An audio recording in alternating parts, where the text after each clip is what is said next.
So it's been a week of seismic political events in Argentina, where the right-wing populist Javier Milei is now president-elect after securing a decisive win after a bitter election campaign. A former TV pundit, Milei is known for wielding a chainsaw on the campaign trail in order to indicate the cuts that he wants to make to the state.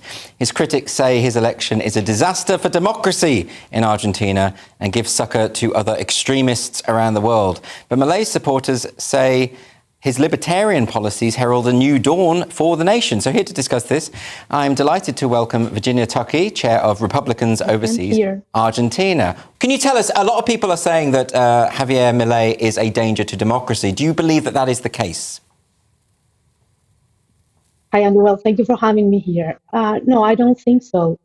Actually, he was elected in Argentina because Argentina was in the verge of becoming a very authoritarian country. We are on a 40% poverty here.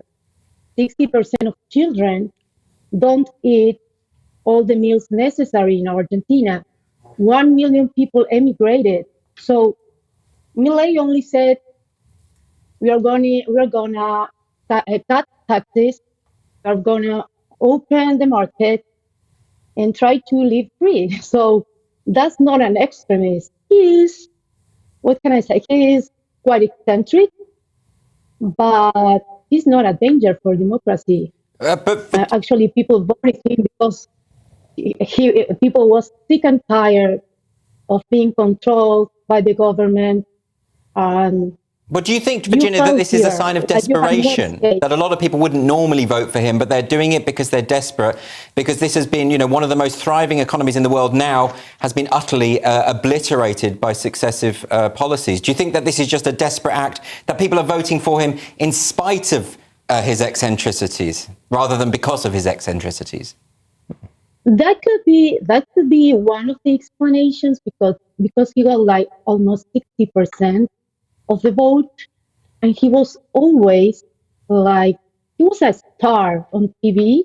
He was always talking about his libertarian ideas, so everyone knew what he was talking about, and he's very good at explaining economics and how it works, that you see a lot of young people talking in libertarian terms or classical liberal economic terms, and that you haven't seen that in Argentina for 100 years. So yes, could be a sign of desperation, but also people know what they are voting.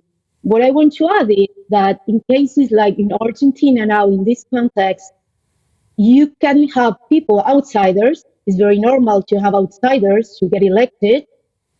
And you could have someone who was promising, and we had that on the ballot, on the primaries, someone who was promising to take the land and share it. It was a communist message. And Argentinians didn't go for that message.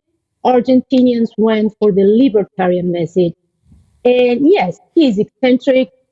He had a rock band. He has, that style that might seem like maybe he's crazy or no, but I mean, when you listen to him in the way he talks, he's good at economics. People who are freedom lovers, will agree with Javier Milei. Of course, now he's in government, he will have to, make decisions and talk to other parties, and he's already doing that. And the only people that are angry in Argentina are those that are very aligned with Venezuela, Cuba, and, all these countries that are very tyrannical. But from the center to the right, everyone agrees we need a change and we need to cut taxes, we need to solve inflation, and we need to open the markets here. Argentina is very close. You couldn't believe if you come here, and the poverty rates are high, skyrocketed. So, okay, well, Virginia Tuckey, that's all we got time for. Thanks so much for joining me. Really appreciate that.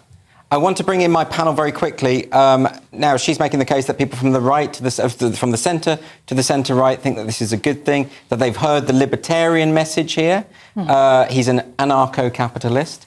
Virginia seem to be saying that it's only the sort of radical left who have a problem with this, socialist countries, socialist governments. Is she right?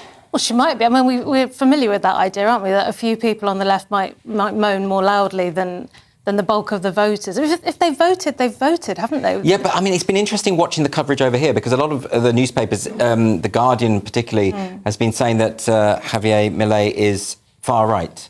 I think they call him a far-right libertarian, which I didn't realise was even possible. I've also seen The Guardian call a lamppost far-right. I mean... Yeah, I know. No, everyone's far-right according to The Guardian. But nonetheless, are there any far-right policies that he's espousing? I haven't seen any. From what I've seen is him talk, and he doesn't mince his word, talk very, very sort of negatively and comically and quite extremely about leftists. He's saying, like, you know, with a lot of expletives and stuff like that. Yes, which you're not going to repeat. Which I'm not going to repeat. I've learned my lesson. I've been fined. Yeah. And basically, I can see he's definitely an extreme character, whether or not he's far right, not from what I've seen. Well, the closest, I mean, look, he's anti-abortion, but that's probably more coming from the fact that it's a Catholic country. This is, you know, it's... But he's a tantric sex guy.